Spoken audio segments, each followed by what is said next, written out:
pause to honor the life and legacy of one of Nigeria's legendary business and professional figures, Chief Oludolapo Ibukun Akinkugbe, who passed away peacefully on September 22 at the age of 97. Born in 1928 in Ondo Town to High Chief Odofin Akinkugbe, he was one of just 12 students admitted to the School of Pharmacy in Yaba after excelling at Ondo Boys High School. Though he once aspired to study medicine, fate led him to a distinguished career in pharmacy and public service. And by age 22, he was General Secretary of the Nigerian Union of Pharmacists, advocating for improved conditions. He then went on to serve as the 4th president of the Pharmaceutical Society of Nigeria and represented the country on the Council of the Commonwealth Pharmaceutical Association. In 1952, Chief Akinkugbe founded Palm Chemists, later relocating it to Ibadan, where it earned a reputation for quality, precision, and service. He also co-founded Spectrum Books, which remains a cornerstone of Nigeria's literary and academic publishing landscape. What earned him the moniker Chairman of Chairmen was not just one boardroom post, but a constellation of them. Over his lifetime, he held leadership and directorship roles in major corporations, including Procter & Gamble, Nigeria, West African Portland Cement, Africa Prudential Insurance Company, Investment Banking and Trust Company Limited, the Nigerian Industrial Development Board, and much, much more in many banking and manufacturing entities. Here is a clip of him from the 1980s speaking on labor policy, oil revenues, and Nigeria's economy. Well, with the demand in the UPN states for drugs, has there been any strain on the few drug manufacturing industries around? I don't think there has been any strain at all.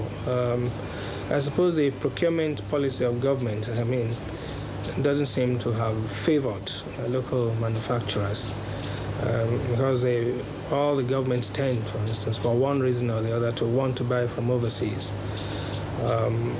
This is quite a sore point to local manufacturers, because one thinks that it will be the policy of governments anyway to encourage local industries to produce for local consumption, but I don't think government has given any particularly happy lead in this regard. I still can't find out what the problems are. Practically all pharmaceutical manufacturers are complaining about this. My company is not the only one. And we find the reasons completely inexplicable, because if government wants to utilize the installed capacity of these pharmaceutical manufacturers, I think they would find that they'll be doing a lot of justice, not only to themselves, but also to the owners of this pharmaceutical establishment. The situation has not changed radically today. In 1964, we did not have oil. Today, we have oil.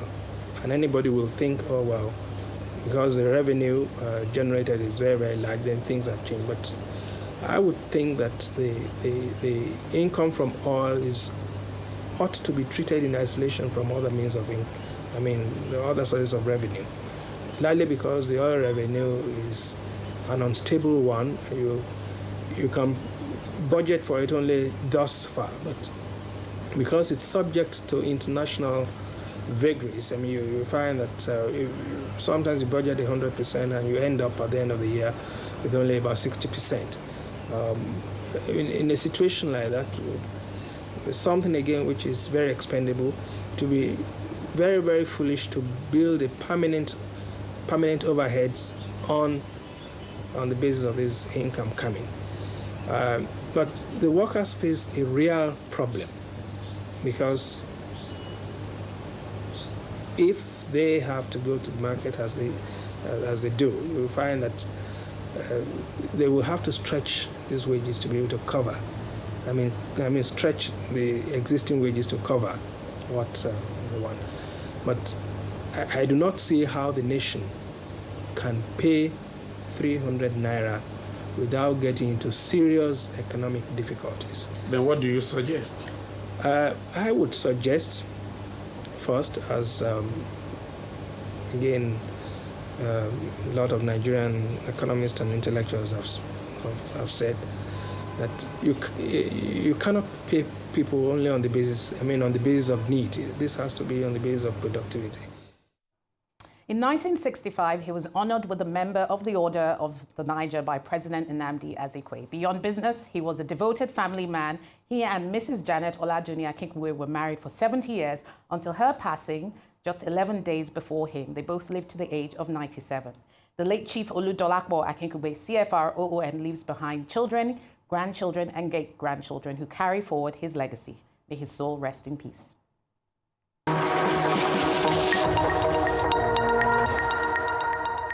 So we take a look at global energy commodities. Brent doing well in the past week. Week on week was up by 5.91%.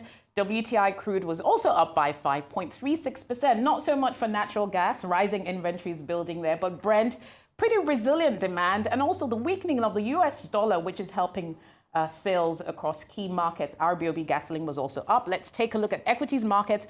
In Nigeria, I expected much more of a gain week on week, given the central bank's move to cut rates by 50 basis points. We'll be talking about that in a bit, but the market only rose by 0.2%, and equity capitalization ended up the week at 0.25% up to close at 89.96 trillion naira. Let's look at Africa. The poorest performer here was, of course, Casablanca, down by 3.10%, but Accra showing pretty strong fundamentals there, helped by quite a significant pickup in its country's key macroeconomic indicators. Let's take a look at Wall Street. Not so good. Labor figures coming out of the US, fears of a slowing down, lots of hawkish reactions to what the Fed will do next. Of course, we saw rate cuts at the last sitting, but all the key indices here were down week on week. Now to my top picks from around the world. Global debt has risen by over 20 trillion in the first half of the year to stand at $338 trillion. That's according to the Institute for International Finance. And much of that is driven by the G7 countries and China, Germany, France, the UK, the US. And government debt is the big culprit here as well. We're seeing emerging market debt also on the rise, with a lot of military spending and other key spending affecting those countries' balance sheets. Speaking of emerging markets, Argentina has had to spend about $1 billion to defend its local currency in the past few days, as Javier Milei, the president who started his austerity program when he was elected some years back, has struggled to manage the economic crisis and is facing really challenging midterm elections come the end of the year. So deploying quite a lot of its FX reserves to defend the peso there. This might have significant implications in the midterms. Mali has signed fresh mining deals to increase royalties from 6.5 to 10%, and also increase the government's ability to hold an interest in joint ventures to about 35%. The government is also prioritizing its own access to dividends from these JVs as part of the new law. But we have North American Barrick Gold, a significant miner in Mali, has not acceded to these new terms. So it will be interesting to see how those negotiations pan out. But Mali clearly looking to take more definitive control of gold mining in the country.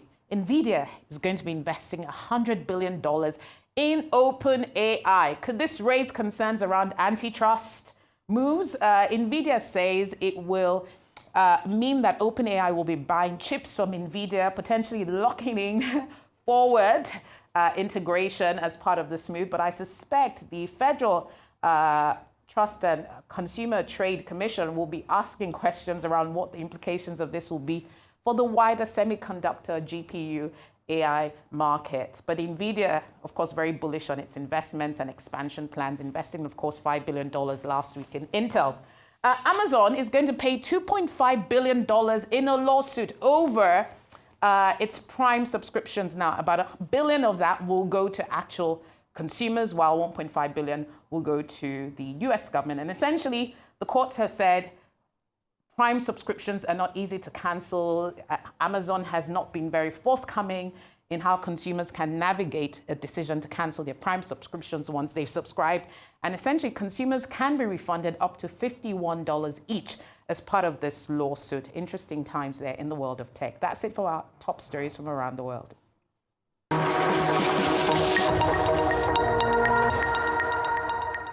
And now for some other top stories from around the world. The OECD has raised its global growth outlook to 3.2% for 2025, citing stronger than expected resilience across major economies. This marks an upward revision from 2.9% in June. US growth was also revised up to 1.8%, though still down from 2.8% in 2024. The 2026 global outlook remains steady at 2.9%. A new proposal from the Trump administration would require companies to pay $100,000 a year for each H-1B visa holder. The move has triggered alarm in Silicon Valley, which depends heavily on foreign tech talent. It marks the administration's most aggressive attempt yet to overhaul temporary work visa programs. Gold prices have hit an all-time high after Fed Chair Jerome Powell warned of upside inflation risks and softening labor data. Spot gold rose 0.9% to 3,778.5 ounces, while $0.5 per ounce, while futures hit $3,811 per ounce. Powell's remarks reinforced concerns about stagflation as the Fed considers further easing. The Central Bank of Nigeria has reduced its benchmark rate by 50 basis points from 27.5% to 27%.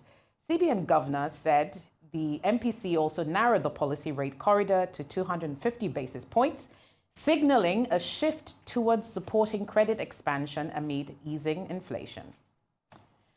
Nigeria's federal revenue surged to 3.65 trillion naira in September, a 411% leap since President Tinubu's administration took office. FIRS Chairman Zach Adedeji credited fiscal reforms and tighter compliance for the dramatic boost, which reflects a sharp reversal from pre-reform revenue levels. That's it for our top stories.